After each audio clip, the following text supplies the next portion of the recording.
दोस्तों, क्या आपने कभी सोचा है कि भारतीय टेलीकॉम कंपनियों ने अचानक इंटरनेट के दाम क्यों बढ़ा दिए हैं? वीआई हो या फिर जियो, ये कंपनियां अपनी मोनोपोली का फायदा उठा रही हैं और 140 करोड़ भारतीयों पर अपनी पकड़ बनाए हुए हैं। जब चाहे इंटरनेट का दाम बढ़ा देती हैं, जिससे आम जनता पूरी तरह से टूट चुकी है। हाल ही में जिस तरह से अचानक इंटरनेट के दाम बढ़ाए गए हैं, उसने भारतीय आम जनता को और भी ज्यादा परेशान कर दिया है। टेलीकॉम कंपनियों ने लोगों को इस तरह अपने जाल में फंसा रखा है कि उससे निकलना अब नामुमकिन हो गया है। लोग इंटरनेट के बिना एक सेकंड भी नहीं रह सकते और यही मजबूरी का फायदा ये कंपनियां उठा रही हैं।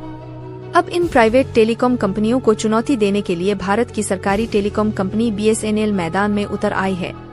सबसे बड़ा सवाल यह है कि क्या BSNL में इतनी ताकत है कि वह भारत के इंटरनेट डाटा की दुनिया का बादशाह बन सके?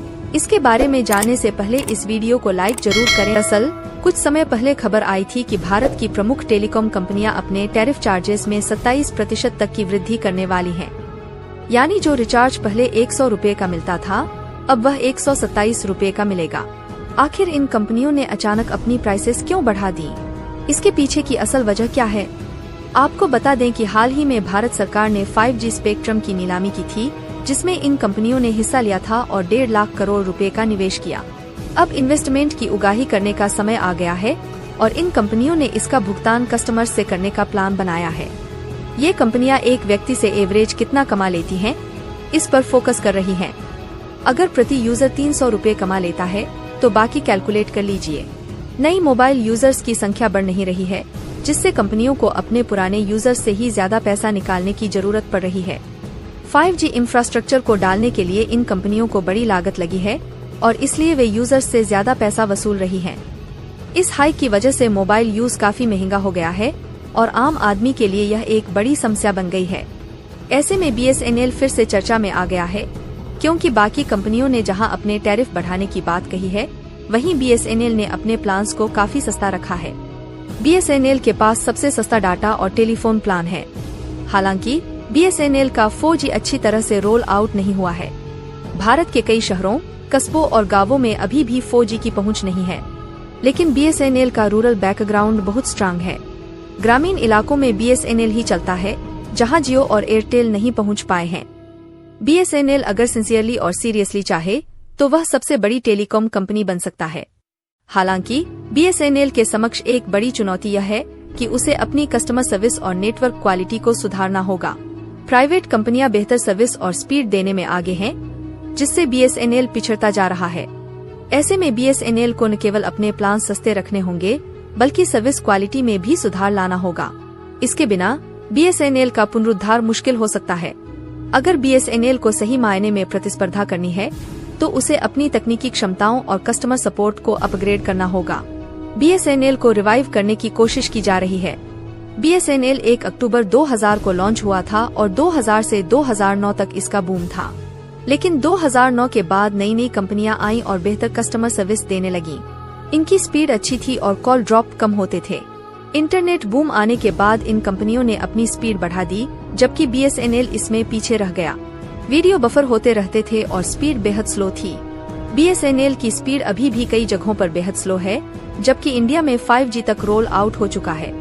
खराब कस्टमर सर्विस और 4G को पूरी तरह से अप्लाई न कर पाना BSNL के लिए बड़ी समस्या बनी रही। हर साल मिलियंस मोबाइल यूजर्स BSNL से शिफ्ट होकर एयरटेल, जियो या VI में जा रहे हैं। खासकर गांव से शहरों की तरफ आने वाले लोग BSNL से पोर्ट कराना बेहतर समझते हैं।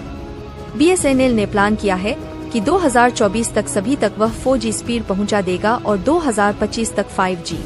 अगर BSNL इसमें खरा उतरता है, तो लोग BSNL की तरफ शिफ्ट हो सकते हैं। प्रॉपर स्पीड और अच्छी कस्टमर सर्विस दे पाए तो BSNL हिट हो सकता है। लेकिन अगर इसमें असफल रहा, तो प्राइवेट कंपनियों से मुकाबला करना मुश्किल हो जाएगा। BSNL के पास गोल्डन अपॉर्चुनिटी है। सारी प्राइवेट कंपनियों ने अपनी प्राइस बढ़ा दी है और लोग ज्यादा डाटा इस्तेमाल करने के आदी हो गए हैं। इस मौके का फायदा उठाकर BSNL फिर से मार्केट में पकड़ बना सकता है। अगर गवर्नमेंट ने फाइनेंशियल सपोर्ट अच्छे से कर दिया, तो BSNL जरूर उभर सकता है। BSNL के पास एक और बड़ी ताकत है, इसकी ग्रामीण पहुंच। जबकि जियो और एयरटेल जैसे प्राइवेट खिलाड़ी शहरी क्षेत्रों में मजबूत हैं, BSNL का नेटवर्क दूर दराज के गांवों में भी पाया जाता है। यदि BSNL अपने 4G और 5G नेटवर्क को सभी ग्रामीण और शहरी क्षेत्रों में प्रभावी ढंग से फैला सकता है, तो यह ग्रामीण उपयोगकर्ताओं का भरोसा जीत सकता है और अपनी स्थिति को और मजबूत बना सकता है। अब समय आ गया है कि BSNL अपनी रणनीतियों को मजबूती से लागू करे। अगर यह सभी क्षेत्रों में समान रूप से अपनी सेवाएं पहुंचाने में सफल रहा, तो BSNL एक बार फिर टेलीकॉम मार्केट में प्रमुख खिलाड़ी बन सकता है। इस समय BSNL को एक सुनहरा अवसर मिला है। अगर वह इस अवसर का सही इस्तेमाल करता है, तो भारतीय टेलीकॉम इंडस्ट्री में बड़ा बदलाव ला सकता है। क्या आप जानते हैं कि जियो ने 51, 101 और 151 रुपए के नए रिचार्ज प्लान इंट्रोड्यूस किए हैं, जिनमें अनलिमिटेड 5G नेटवर्क मिलने का दावा किया जा रहा है। ये प्लान्स विशेष रूप से उन यूजर्स को लक्षित कर रहे हैं जो BSNL में पोर्ट करने की योजना बना रहे हैं। दरअसल इन नए प्लान्स के बाद भी यूजर्स का गुस्सा शांत नहीं हुआ है और सोशल मीडिया पर विरोध बढ़ता जा रहा है। यूजर्स का मानना है कि टेलीकॉम कंपनियां अपने मनमाने तरीके से रिचार्ज प्लान को महंगा कर रही हैं और उन्हें सबक सिखाने की जरूरत है। अब अगर आप इन नए प्लान्स के बारे में जानना चाहते हैं, तो पहले समझें कि ये कैसे काम करते हैं। जियो के इन नए प्लान्स को आप अपने मौजूदा रिचार्ज के साथ एडिशनल रिचार्ज के रूप में इस्तेमाल कर सकते हैं। उदाहरण के लिए, अगर आपने 299 रुपए का मंथली रिचार्ज कर रखा है, तो इसमें आपको 1 GB डेटा प्रतिदिन मिलता है। लेकिन 1 GB डेटा खत्म होने के बाद स्पीड 4G या 3G में बदल जाती है। अब अगर आप 51, 101 या 151 रुपए का एडिशनल रिचार्ज करते हैं, तो आपको अनलिमिटेड 5G डेटा मिलेगा। यानी 1 GB डेटा खत्म होने के बाद भी आप 5G स्पीड का आनंद ले सकते हैं। BSNL के पास सबसे सस्ता डाटा और टेलीफोन प्लान है। हालांकि BSNL का 4G अच्छी तरह से रोल आउट नहीं हुआ है। भारत के कई शहरों, कस्बों और गांवों में अभी भी 4G की पहुंच नहीं है। लेकिन BSNL का रूरल बैकग्राउंड बहुत स्ट्रांग है। ग्रामीण इलाकों में BSNL ही चलता है, जहां जियो और एयरटेल नहीं पहुंच पाए हैं। BSNL अगर ईमानदारी और गंभीरता से चाहे, तो वह सबसे बड़ी टेलीकॉम कंपनी बन सकता है। BSNL ने प्लान किया है कि 2024 तक सभी तक वह 4G स्पीड पहुंचा देगा और 2025 तक 5G। इस पर अपनी राय कमेंट बॉक्स में लिखकर जरूर बताइएगा। दोस्तों, अगर आपको यह वीडियो पसंद आई है, तो कृपया इसे लाइक करें और हमारे चैनल